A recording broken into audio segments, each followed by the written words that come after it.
আসসালামু আলাইকুম সবাইকে। সবাই কেমন আছেন? আশা করছি সবাই ভালো আছেন। নতুন আরও একটি রেসিপি নিয়ে আপনাদের মাঝে চলে আসলাম। আশা করছি আজকের এই রেসিপিটি আপনাদের ভীষণ ভালো লাগবে। ফুটন্ত গরম দুধে গরুর মাংস দিয়ে চমৎকার এই নাস্তার আইটেমটি আমি তৈরি করে ফেললাম। এতটাই টেস্টি, একবার খেলে বারবার খেতে ইচ্ছে করবে। সরাসরি রেসিপিতে চলে যাব। এখানে আমি 2 পিস মাংস নিয়েছি, প্রায় 200 গ্রামের মতো হবে মাংসটা। এভাবে আমি একদম পাতলা করে মাংসগুলো কেটে নিব। খুবই পাতলা করে নিতে হবে।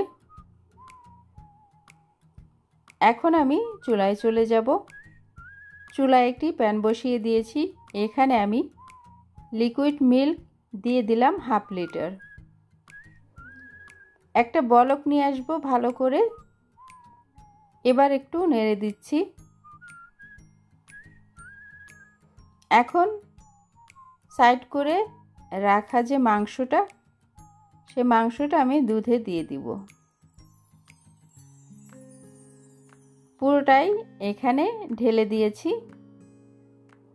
এবার চুলার আঁচটা একদম লোতে রেখে মাংসটা আমি দুধে সেদ্ধ করে নিব ভালোভাবে, যাতে সেদ্ধ হয় সেজন্য জালটা একদম কমিয়ে দিতে হবে।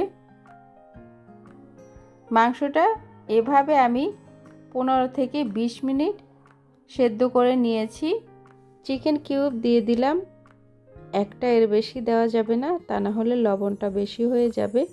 পরবর্তীতে সস আর চিজ অ্যাড করাতে লবণটা বেড়ে যাবে। কিন্তু দুধ কিন্তু অনেকটাই শুকিয়ে আসছে, আর দুধের সাথে মাংস দেওয়াতে দুধটা কিন্তু একটু ছাড়া ছাড়া হয়েছে। এটা দেখে ভয় পাওয়ার কিছু নেই, নর্মালি এটা এভাবেই হবে। মাংসটা কিন্তু অলরেডি সেদ্ধ হয়ে গিয়েছে। এখন আমি 1 কাপের মতো পানি অ্যাড করে দিলাম এখানে, যাতে ভালোভাবে মাংসটা সেদ্ধ হয়। আর গরুর মাংস সেদ্ধ হতে একটু টাইম লাগে, আর যেহেতু এখানে মাংসের পরিমাণ কম ছিল সেক্ষেত্রে একটু টাইম লাগবে। এখানে আমি পানি দিয়ে দিয়েছি, একই সাথে ম্যাকারনিটা সেদ্ধ করে নিব। এখানে আমি 1 কাপের মতো ম্যাকারনি দিয়ে দিয়েছি। এখন এখানে দিয়ে দিব 1/2 টিস্পুন গোলমরিচ গুঁড়ো, 2 টেবিল স্পুন আমি পেঁয়াজ কুচি দিয়ে দিয়েছি, 1 টিস্পুন চিলি ফ্লেক্স। সব ধরনের উপকরণ কিন্তু দেওয়া হয়ে গিয়েছে। এখন ভালো করে সেদ্ধ করে নিচ্ছি।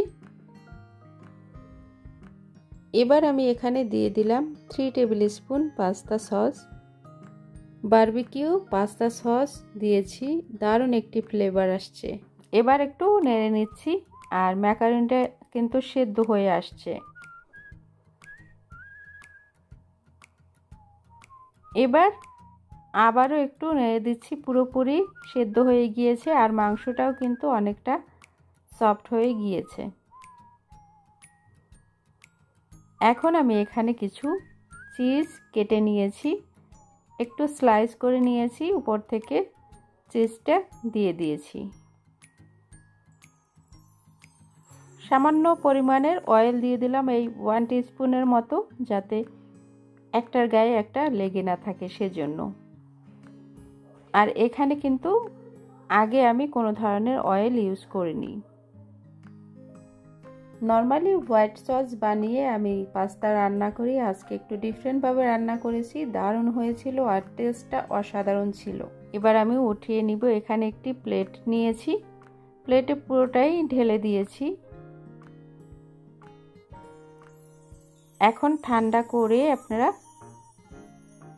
টেবিলে সার্ভ করতে পারেন। বাচ্চারা তো খুবই খুশি হয়ে যাবে আজকের রেসিপি দেখে। উপর থেকে আমি কিছুটা চিজ আবারও এভাবে গ্রেট করে দিয়ে দিলাম।